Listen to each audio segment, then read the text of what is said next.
Setelah Ye Han jatuh ke tanah, dia menyeka darah dari sudut mulutnya. Dia menatap Ye Zong dan berkata dengan nada gila, "Ayah, Anda yang paksa saya lakukan ini. Saat ini, saya tidak punya apa-apa lagi, tidak ada jalan untuk dilalui, oleh karena itu, saya tidak punya pilihan lain selain melakukan ini." Mengapa? Ye Zong mencoba mengumpulkan jejak kekuatan jiwa, tetapi menyadari bahwa kekuatan jiwanya runtuh, itu tidak dapat dikumpulkan. Wajahnya berubah. Dia tidak bisa memperbaiki racun pada belati sama sekali. Awalnya, dengan kekuatan Ye Zong, bahkan jika dia akan dibunuh, dia tidak akan terluka oleh seseorang yang hanya peringkat emas. Namun, Ye Han adalah salah satu orang yang paling dekat dengannya, dia tidak siap sama sekali. Siapa yang mengira Ye Han akan mengambil risiko seperti itu karena putus asa? Menggelikan. Apakah kamu tidak mengerti? Dengan membunuhmu, aku akan bisa mendapatkan kursi dari penguasa kota. Ye Han dengan gila tertawa, darah segar di sudut mulutnya membuatnya terlihat lebih ganas. Bahkan dengan membunuhku, kamu tidak akan bisa duduk di posisi tuan kota, kata Ye Zong dengan sungguh-sungguh. Itu bukan keputusan akhirmu. Beberapa hari kemudian, ada berita liar bahwa kamu dibunuh oleh orang-orang dari Guil Kegelapan. Dan aku, bertarung dengan pembunuh itu dan membunuhnya. Pelaku sesungguhnya yang membunuh ayah adalah Mili.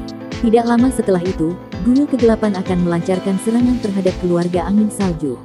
Pada saat itu, keluarga angin salju akan tersebar, tidak lagi memiliki kualifikasi untuk mengendalikan kota Glory. Dan aku, di bawah dukungan keluarga suci, akan mencapai posisi tuan kota.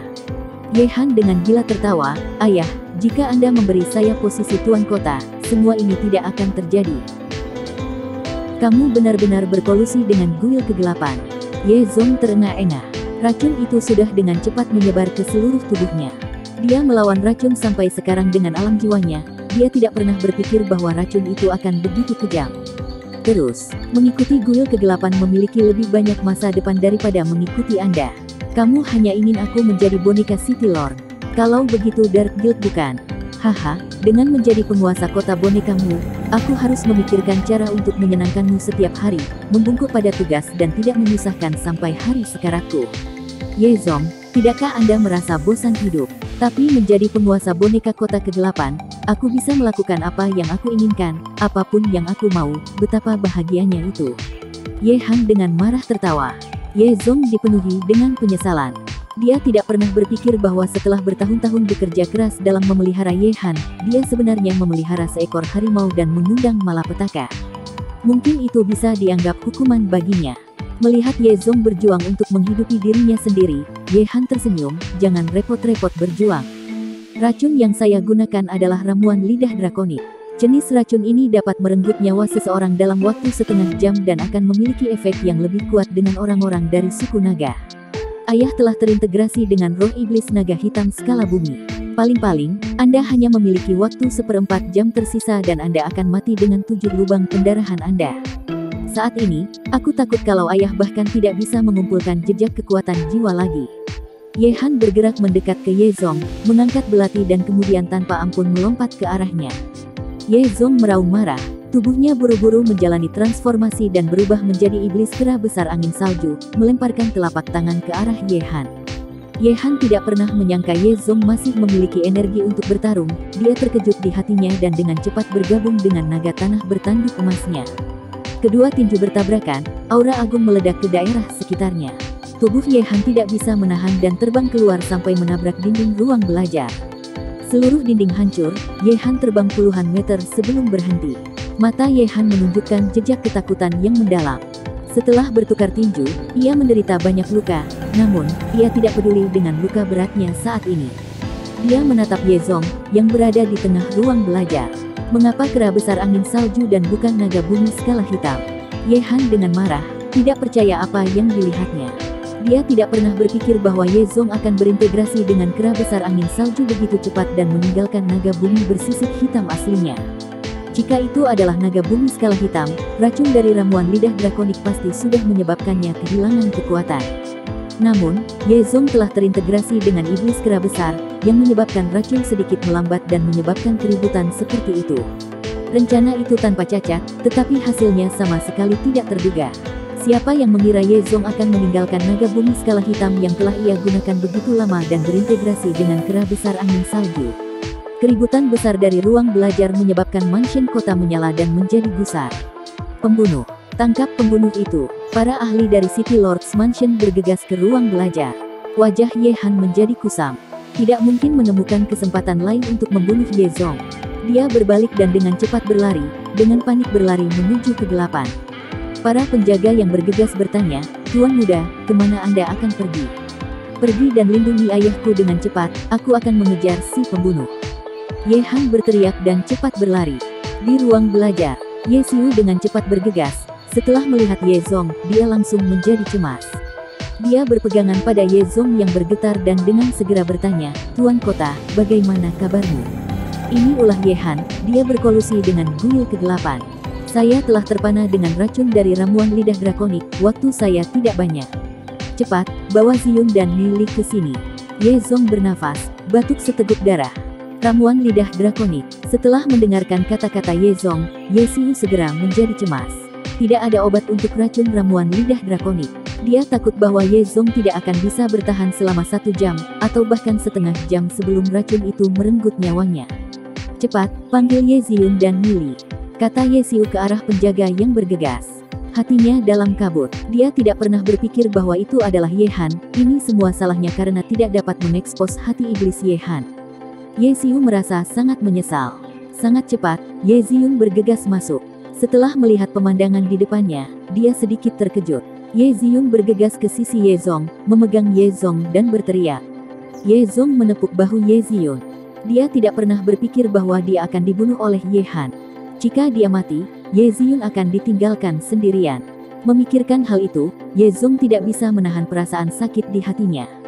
Penyesalan mengisinya karena tidak menemani putrinya lebih sering di masa lalu. Ye Zong memandang Ye Xiu dan dengan lemah bertanya, "Di mana Nili?" "Nili tampaknya telah pergi ke asosiasi alkemis, saya sudah mengirim beberapa orang untuk memanggilnya," Ye Xiu berkata. Setelah hampir setengah jam, Nili bergegas masuk. Membuat kontak mata dengan Ye Ziyun, kedua ekspresi mereka tertegun untuk sementara waktu, tetapi tidak mengatakan apa-apa. "Apa yang salah dengan ayah mertua?" tanya Nili, menatap Ye Xiu. "Ini ulah si pengkhianat itu, Ye Han. Dia meracuni Tuan Ye Zong dengan ramuan lidah drakonik." Wajah Ye Xiu menunjukkan kesedihan yang tak terlukiskan. Setelah diracuni oleh ramuan lidah drakonik, pada dasarnya itu adalah hukuman mati. Ramuan lidah drakonik. Nili agak tenang. Dia tidak pernah berpikir bahwa itu adalah Ye Han. Bocah itu benar-benar orang yang memberontak. Tidak heran Ye Ziyun menolak menyebutkannya dalam kehidupan sebelumnya, ternyata ada yang salah dengan Ye Han. Selama mereka adalah orang yang memberontak, tidak peduli apa alasannya, mereka akan selalu menjadi pengkhianat. Air mata Ye Ziyun jatuh dari pipinya, meskipun Ye Zong selalu bersikap keras padanya, dalam hatinya, dia masih orang yang paling dia hormati. Dia hanya bisa melihat ayahnya sekali setelah waktu yang sangat lama. Dia tidak pernah berpikir bahwa lain kali mereka bertemu, itu akan menjadi perpisahan terakhir mereka. Dia ingat saat ketika ibunya meninggal. Apakah ayahnya akan seperti ibunya? Meninggalkannya untuk selamanya. Ye Zong batuk beberapa suap darah dan dengan lemah berkata, "Dalam hidupku, 2 orang yang paling berhutang padaku, adalah ibumu dan kamu. Maaf, karena tidak dapat melakukan tugas saya sebagai ayah, karena tidak merawat Anda dengan baik." Dia kemudian mengangkat kepalanya, menatap Nili dan berbicara dengan suara memohon, "Nili, aku, Ye Zong, tidak pernah memohon siapapun seumur hidupku. Aku hanya memohon padamu mulai sekarang, kamu bisa merawat Luner dengan baik." Mendengar kata-kata ini, Nili merasa sedikit masam di dalam hatinya. Dia menghela nafas dan berkata, "Ayah mertua, hanya ketika kamu menghadapi kematian, apakah kamu dapat menyadari apa yang benar-benar penting? Mengenai permintaan Anda, saya bisa berjanji kepada Anda bahwa saya akan menjaga Luner dengan baik. Anda harus bersikap baik padanya di masa depan juga, dan lebih banyak menemaninya di masa depan." Melihat wajah Ye Ziyun yang menangis, Ye Zong menghela nafas, menggelengkan kepalanya dan dengan sedih berkata, "Karena aku telah diracuni oleh ramuan lidah drakonik, aku hanya bisa hidup paling lama setengah jam. Saya khawatir bahwa saya tidak lagi memiliki kesempatan untuk melakukannya." Visinya berangsur-angsur semakin buruk, sudah agak kabur. Dia sangat ingin melihat dari dekat wajah putrinya. Dia meraih ke tangan Ye Ziyun seolah-olah dia sangat menyambar hidupnya. Suaranya sedikit bergetar, "Luner, aku berharap aku bisa melihat pernikahanmu, anakmu dan hidupmu yang terberkati. Tapi, aku khawatir aku tidak bisa melihatnya lagi." Seorang pria seperti Ye Zong, bahkan ketika menghadapi kematian, dia tidak akan takut. Tapi hari ini, dia merasa takut. Jalan menuju kematian adalah kegelapan abadi. Ayah, tidak, tolong, jangan mati. Yuner masih belum ingin dipisahkan dari Anda, belum. Ye Ziyun berteriak, meraih pakaian Ye Zong dan gemetaran dengan seluruh kekuatannya. Melihat Ye Zong dan Ye Ziyun, Nili mengingat sesuatu dari kehidupan sebelumnya.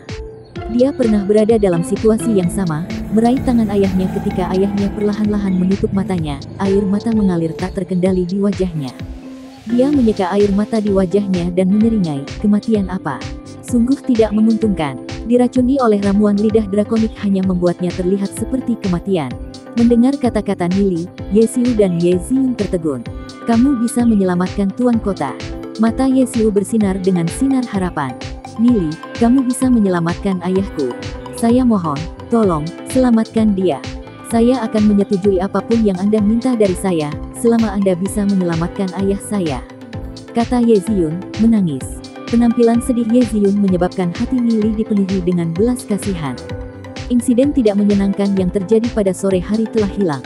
Dia menyeka air mata di wajah Ye Ziyun dan dengan tenang tersenyum, yakinlah, itu hanya racun dari ramuan lidah drakonik, dia tidak akan mati. Dia ayah mertuaku, dia harus menyaksikan pernikahan kami.